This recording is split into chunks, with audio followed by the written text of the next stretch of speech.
out here filming another episode of carbon bike repair. Unfortunately, my bike has started to get another creak after 6 months of riding. Since carbon repair part 1, here is a bit of footage from the last 6 months of riding. Woo! That's awesome. Yeah, buddy. Woo! Oh, bro, you alright? What are you doing? Go.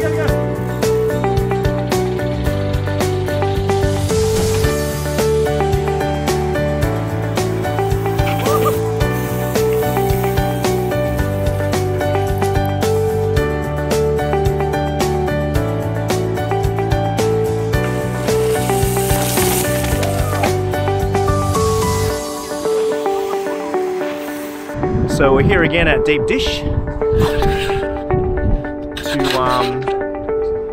work on the bike again. Alright, see you inside the workshop. We're back recording. Oh really? Again? This is Mark. You remember Mark from part 1? This is part number 2 with Deep Dish. This is Ahmed. Hello, how you doing? He's going to see himself in film this time. YouTube famous. We're going to be working on repairing carbon bike again today. So yeah, awesome. Check it out. Swing arm. How did our job on the swing arm go? That's the ultimate question that everyone will want to know. This one? Yeah, that's the one we worked on last time. Still in there. Looks pretty solid. Still shiny. And it's stuck. It's stuck. As solid as can be. Look at that. And I've thrashed that down Threadboot downhill in 6 months. That's a good job there. Yeah. Did lots of drop-offs and that's not going anywhere. Yeah. Alright, we're taking that rear swing arm off. It's pretty stiff through here, still. Yeah. So that one's alright. But see how it's wanting to flick up and down? Yeah, but that shouldn't make a creak though. Tight. Shouldn't make a creak though, should it? Same as these ones. And these were smooth when we put them in. So they're not long for this world, really. They're not going to be dead already. It's only been 6 months. To save weight, you've got these teensy-weensy bearings with a lot of leverage and you jumping off cliffs on them. Yeah, they don't last long. They're really? Undersized, yeah. They're undersized. If you were speccing this for something bigger, or something which had to last a long time, these would be at least 2 to 3 times bigger. Wow. These are smaller than skate bearings. And when you think about the loads that you're putting into them, you can feel they're already crunchy. But this is actually pretty, like you can see the sleeve in here. Yeah. Let's get my pointy stick for you. You can see this sleeve here. That's not really moving. Often creaking your seat post and frame, because your frame flexes, and there's a bit of, touches and it starts to squeak. Oh, the other place it can be is bottom brackets. That's the other main place, or the headsets. So basically wherever you got a press fit in something where you're talking on the frame. Here. So this is the main pivot, and you can see that it's a bit movie, roly-poly. Let's stick something big in there, give it a good lever. Yeah, so there's some movement. See it moving around. The fact that there's some movement that you can see means that the bond is broken to an extent. It's probably jammed inside because the breakage of the bond is not just along the smooth layer, it's actually broken like this. There's the right way and the wrong way. And what's the wrong way? What's the thinking? The wrong way is drill another tiny hole again, like we did with this. Yep. And then by the way, that looks perfect, that hole. Look at that. Push some no epoxy cracks, in. no issues. Perfect. Yep. And let that run around, and then that will kind of take up the gaps. Yep. The problem with that is that because there's a crack, there's been dust and dirt and stuff gets in, so you can't clean it, and so the epoxy is just going to be sitting around in the Can't we just acetone it through first with another syringe? You can try. You're not going to get a great clean anyway. The epoxy will kind of conform to it and hopefully stop it moving. It'll just be a third part sitting in there. Yeah. And the right way would be to get it out completely. The right way will get it out completely. So we might try it with the epoxy to start with. Yep. Like Jason said, we'll wash it out as much as we can from the center, push everything out, And then we put a bit in. So what do you think of Mark's plan, Ahmed? I think it will work. Yeah? Just like everything else Mark does. It's a new one you're fixing, right? Well, this one here. Different way we're going to fix it. We're going to do it the DIY way. People can do it at home. Last time we did it the machine shop way. Now this time we're going to do it the DIY way. Very good. Is that through? Yep. Oh. The fact that it clunked meant that there was a hollow space behind there too. Well, it means they didn't epoxy it properly to start with. Hold on, maybe they're trying to save weight. Save weight. Yeah. Alright, here's the big gun. Alright.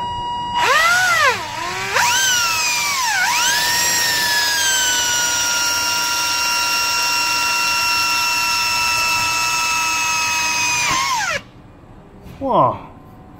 Looks like there's nothing behind that. You can see there's the divot there. Oh yeah, you can too. And we should technically be able to Stick that in there. stick that in. So, in here we have methylated spirits. Yep. They're good spirits.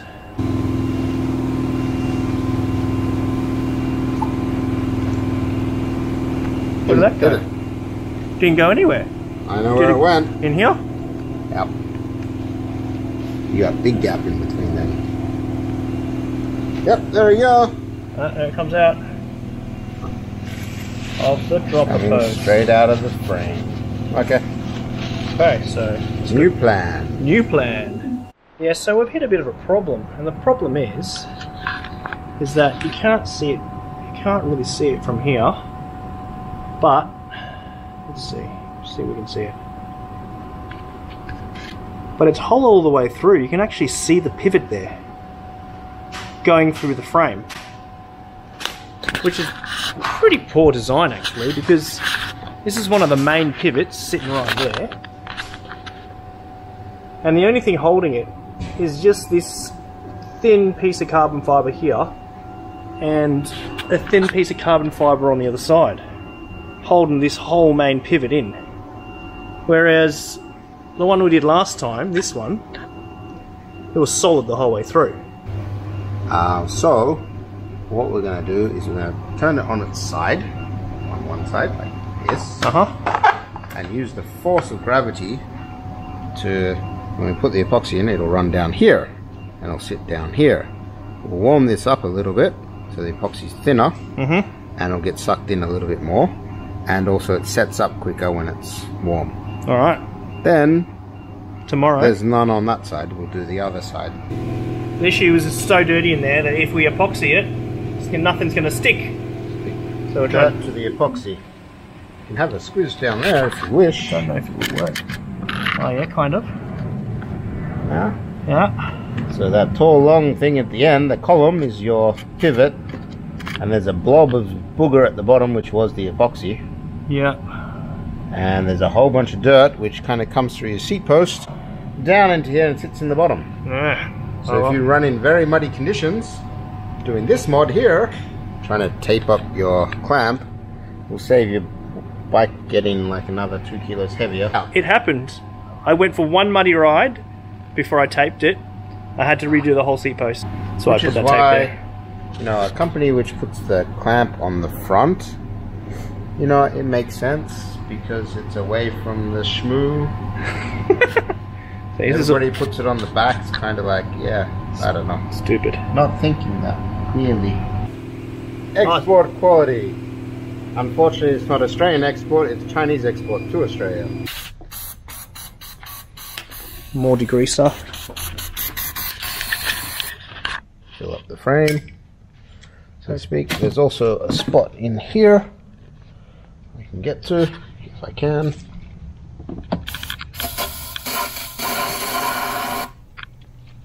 Yucky. Tasty. My mouth is degreased. Now that we've cleaned it, You can see how much clay is in it. you can see the play, and our problem is, if we grab a bit of tissue, and we do this, You can see how much dirt's coming out. see the tissue's not exactly clean. So you can see the gunk coming out the bottom. Yuck. Delicious. The plan is we will loop a bit of toe around here, like this, then wrap him back round, and then round the other one, and then back up again, and a couple of times.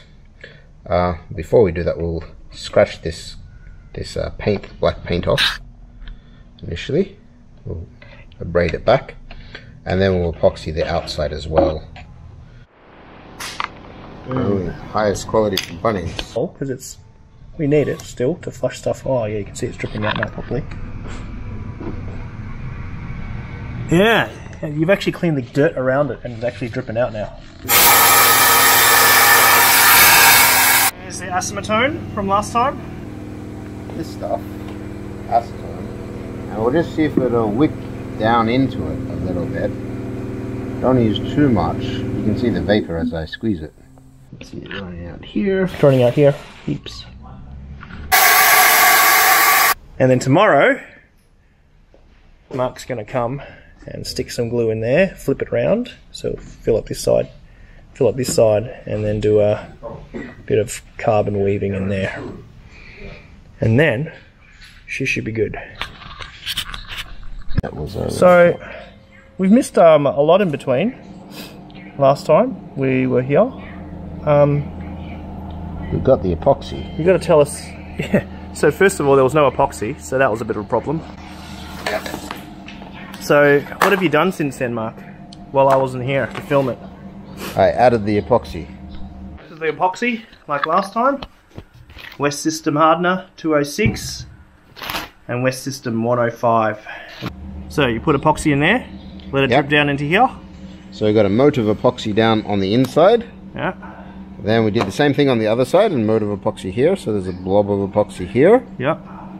And then I've wrapped this black stuff around the pivot and back round and epoxied that as well to try to give some glue joint up the top. So what do you use? What's that stuff that you use there? It's called carbon fiber tow. What does it look like? Do you have some raw stuff on the shelves? It's the string that they use to make carbon fiber cloth out of. Right. Is it hard for people to get? No, easy. And you just use the West 105 epoxy with that? Yeah, I used the 105 with a slow hardener this time. So this is the toe. It's the carbon toe. Is there like a sticker or something on it? Yeah, there you go. Look, it's even got a website. There you go. What's the website? It's actually not that expensive. Right. So super cheap and super easy. So how do you keep the toe stuck on it before you epoxy it? And this is Kevlar. All right. You can see that. Do you use that as well? I didn't use it on this one. It's not great with UV, unfortunately. Oh, okay. But it is useful as well. It's a bit thinner. It's more like string as you would expect. Yep. And there's a lot more of it. Because I don't know why I bought so much. So how do you make the carbon fiber weave? What do you call it? Carbon toe. Yeah. So you just strapped it and then just stuck it straight over it. Yeah. So I used some masking tape and I stuck it down here. And then I went round and then round and then round and then stuck it back again and then put my epoxy through it. And that's it. You just got to make sure the epoxy goes all the way through. Do you want this fairly tight? Yes. When you do it? You want it tight. Ah, okay. So good. So that's if nothing else, that's solid carbon there. It's not going to move separately. Yeah. Cool. So that's just an extra backup. Yeah. So it just gives us a bit more glue area around on the outside, and we're hoping that we're not going to bump into our pivot, but we might have to trim around to get it to fit. Fit nicely. Yeah. Fair enough. This is fine trimming. It's fine tuning bits and pieces.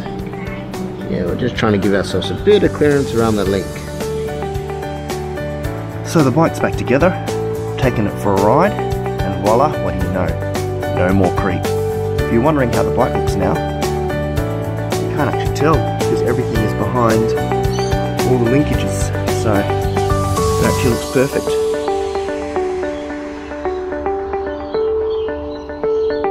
So there you go, another perfect carbon repair.